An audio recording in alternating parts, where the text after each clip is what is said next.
The rain came down in cold needles, slicing through the night air like the memory of old wounds. The courtyard of Fort Brenton's Naval Academy was almost empty, except for a small cluster of cadets gathered under the dim glow of a flickering light. Their laughter was sharp, mean-spirited, the kind that always followed weakness, or what they thought was weakness. In the center of that circle stood Lieutenant Commander Elise Ward, her posture straight, her eyes unwavering, the gleam of her rank insignia dulled by water and mud.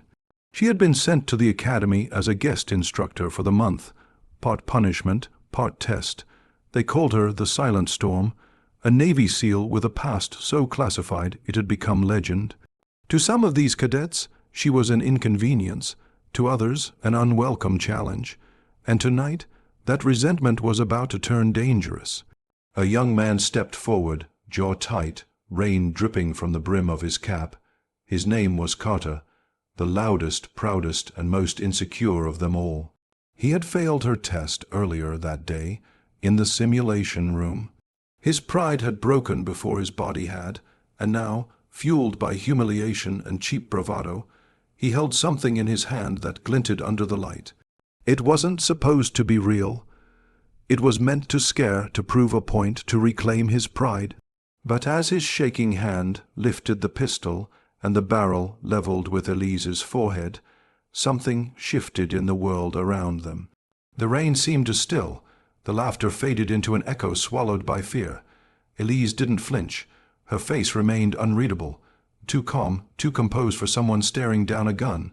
Behind those gray eyes, a storm was gathering, the kind that could break a man without touching him. "Put it down," one of the cadets whispered, voice trembling. But Carter's pride had already caught fire, and pride is a dangerous fuel. "You think you can humiliate us, Commander? Treat us like dirt and walk away?" His words cracked. "Let's see how brave you are without your rank." For a long, stretched heartbeat, no one breathed. The gun trembled in his hand, the metallic scent of rain mixing with the cold tang of oil from the weapon. Elise's eyes traced every detail, his pulse fluttering at his throat, his uneven breathing, the way his stance betrayed fear rather than courage. Then, without warning, she stepped closer. The move was subtle, measured, terrifyingly calm. Every instinct screamed at the cadets to intervene, yet none of them could move. Carter stumbled back, the gun jerking with him. Her voice, when it came, was low, too quiet for the storm around them, yet somehow it cut through everything. "You never point a weapon unless you're ready to die for the consequence." Her hand moved faster than human eyes could follow. One heartbeat, the gun was at her head. The next, Carter was on the ground, wrist twisted, breath knocked from his lungs, weapon gone. The silence that followed was total, broken only by the rain drumming against the earth. But what no one saw was the flicker of pain in her expression as she looked down at him. Not anger, not pride, just the heavy, haunted exhaustion of someone who had seen too many young men make the same mistake. She tossed the gun aside, its clatter sharp against the stone. "Get up," she said, her tone soft, almost sorrowful. Carter struggled, his face pale. Shame burned hotter than fear now. Around them, the other cadets avoided her gaze. The balance of power had shifted completely, yet Elise didn't revel in it. She looked at the trembling boy like a soldier looking at a reflection from another lifetime. When she turned to leave, one of the older cadets found the courage to speak. "Commander, why didn't you hurt him?" Elise paused. The rain traced down her cheek like tears she'd never allow herself to shed. Her voice, when it came, was quiet, but it carried enough weight to silence the night itself. "Because I know what it's like," she said, "to mistake fear for courage." She walked away into the darkness, leaving behind the echoes of what had almost become a tragedy. But inside her, the moment cracked something open, a memory buried deep, of a night long ago when a gun had been at her head, and she had learned the same lesson in a far more unforgiving place. What none of them knew was that this night was not over. For Elise Ward, the ghosts of the past were never content to stay buried. And sometimes the lesson you teach others is the one fate forces you to relearn. Sleep did not come easily to Elise Ward that night. The barracks were silent except for the soft hum of the rain against the windows, a rhythm that reminded her of rotor blades slicing through desert winds. She lay on the narrow cot, eyes fixed on the ceiling, the dim red light of the emergency bulb washing the room in a color that felt too much like memory. She had faced worse than a cadet's arrogance, but something about the boy's shaking hands and hollow bravado lingered in her mind like the echo of a trigger she had once pulled herself. She closed her eyes and the past found her. It always did, sand instead of rain, heat instead of cold. The same silence before violence. Years ago, before her name carried quiet reverence through the SEAL ranks, Elise had been deployed in one of those operations the government denied existed, a ghost unit in a hostile valley where loyalty changed with the wind. Her team had been tracking an insurgent network rumored to be using child soldiers, boys with eyes too old for their faces. The mission was clean on paper. Nothing ever is in war. They entered the village under cover of darkness. The smell of smoke and sweat clung to the air. Dogs barked somewhere beyond the clay walls. Every step was measured, every shadow alive. Elise had moved point, her instincts honed to the nigh, edge of survival. Then came the flash, the sharp, cruel light of betrayal. It happened in seconds, a gunshot, a shout, a spray of sand and blood. The world folded in on itself. One of her men dropped, the side of his face gone. She remembered the burn of adrenaline, the way her training overrode horror. She cleared corners, returned fire, pulled her fallen teammate to cover, but then she saw him, a boy, maybe 13, standing in the doorway, hands trembling around a rusted AK-47. His eyes weren't angry, they were terrified. He pointed the gun at her, just as Carter had. In that moment, the war went silent. The desert air hung still, waiting. She saw herself reflected in the boy's stare, not the soldier she had become, but the child she once was, frozen in a world she didn't choose. The rest of her team shouted orders she couldn't hear. All she could see was his finger tightening around the trigger, trembling with the same panic she now saw in the cadet's face years later. She didn't pull her own trigger, not right away. For one impossible heartbeat, she thought maybe he wouldn't shoot. Maybe there was still something human left, but the sound came anyway, a deafening crack that split the night apart. He missed, she didn't. When it was over, she stood over him, staring at the stillness that followed. The gun fell from her hands. She remembered the weight of it, the heat of the metal, and the silence of the men around her. That was the night something inside her went quiet forever. She didn't speak for 3 days after the mission. They thought it was shock. It wasn't. It was understanding.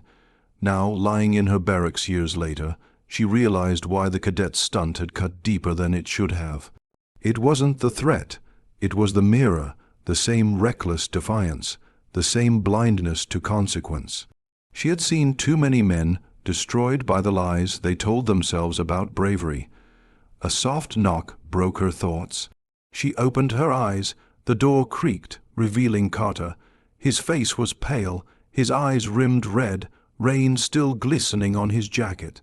He looked smaller somehow, stripped of arrogance. "I couldn't sleep," he murmured. I needed to say I'm sorry." Elise sat up, saying nothing. He stood there, unsure, shivering more from guilt than cold. "I thought I was proving something," he continued. "But when I looked at you, when I saw you didn't even flinch, it felt like you knew something I didn't, like you've already seen what I was pretending to be brave about." She studied him in silence for a moment. His words weren't just apology. They were a confession. "Sit," she said finally. He obeyed. The cot creaked beneath his weight. The storm outside softened to a whisper. For a long time, neither spoke. Then Elise said quietly, "You're right. I have seen it before." He looked at her, waiting. "There's a difference between fear and danger," she said. "Fear keeps you alive. Arrogance gets people killed. And courage, real courage, isn't about standing your ground with a gun. It's about knowing when not to use it." Carter swallowed hard, shame washing through him. "Why didn't you tell the commandant? You could have ended my career tonight." Elise's expression softened, but her voice held the weight of something ancient. "Because someone once gave me that same mercy, and I swore I'd never waste it." Carter nodded, words failing him. For the first time, he saw her not as an untouchable legend, but as a woman who carried the ghosts of her choices like scars beneath her uniform. As he left, Elise turned to the window. The rain had stopped, leaving behind a mist that hung low over the academy grounds. Somewhere in that silence she almost heard the desert again, the whisper of sand and the echo of a boy's trembling hands. She closed her eyes, exhaling slowly. Redemption was a strange thing. It didn't erase the past. It only taught you how to live with it. What Elise didn't know was that the academy would test her again sooner than she thought, and this time mercy might not be enough. Morning arrived with a deceptive calm, the kind that only comes before storms. The academy courtyard shimmered beneath the pale wash of dawn. The rain had cleared, leaving puddles that mirrored the flag fluttering against the sky. Elise Ward walked across the grounds in silence, the rhythmic tap of her boots echoing off the stone. She carried the stillness of the night before like an unspoken burden. No reprimands had come, no whispers followed her. But she knew the quiet never lasted long in places built on pride. Training resumed at 0600. Rows of cadets stood straight, backed, rifles resting against their shoulders, breath visible in the cold air. Elise's gaze swept over them, unreadable as ever. Carter was there too, head low, shoulders rigid. A young man remade overnight by the weight of his own mistake. She saw in him the spark of something she recognized, humility forged by fear. Sometimes it was the only way people truly learned. Today, she said, voice carrying effortlessly, "We're not testing endurance, we're testing control." Her drills were infamous, not for their brutality, but for what they revealed. The exercise involved simulated hostage rescues, role reversals, designed to push cadets beyond tactics into the realm of judgment. Fear, she believed, was the only truth, teller, and control, the only thing that separated soldiers from killers. Halfway through the session, an alarm blared, a siren rarely heard on campus, real, urgent, raw. The cadets froze. Elise's head snapped toward the east compound. The commandant's voice crackled through the intercom, unauthorized weapons discharge. Unknown assailant inside the training wing. Within seconds, Elise was moving, her instincts slipping into the precise rhythm of a SEAL on operation. Her mind split between calm analysis and cold readiness. She signaled Carter to stay with the formation. He hesitated, but something in her look kept him rooted. Inside the training wing, the air smelled of cordite and fear. She moved soundlessly down the corridor, boots barely whispering against the tile. The flickering emergency lights painted everything in blood, colored flashes. At the far end, voices, a hostage situation. Her heart sank when she saw who held the weapon, Cadet Mason, one of the top recruits. Smart, composed, the kind of man everyone expected to lead, but his hands shook, eyes wild, words tumbling out too fast. He had snapped under the pressure of failure, of expectations he couldn't bear. He had one of his peers pinned against the wall, muzzle pressed to the terrified cadet's neck. Elise stepped into the light. "Mason," she said evenly, his eyes darted to her, panic flaring. "Stay back. You don't know what they've done to me." "I know enough," she replied. "I know this isn't who you are," he laughed, a hollow, breaking sound. "You think you understand. You think because you've seen combat, you can judge me." Her voice didn't rise.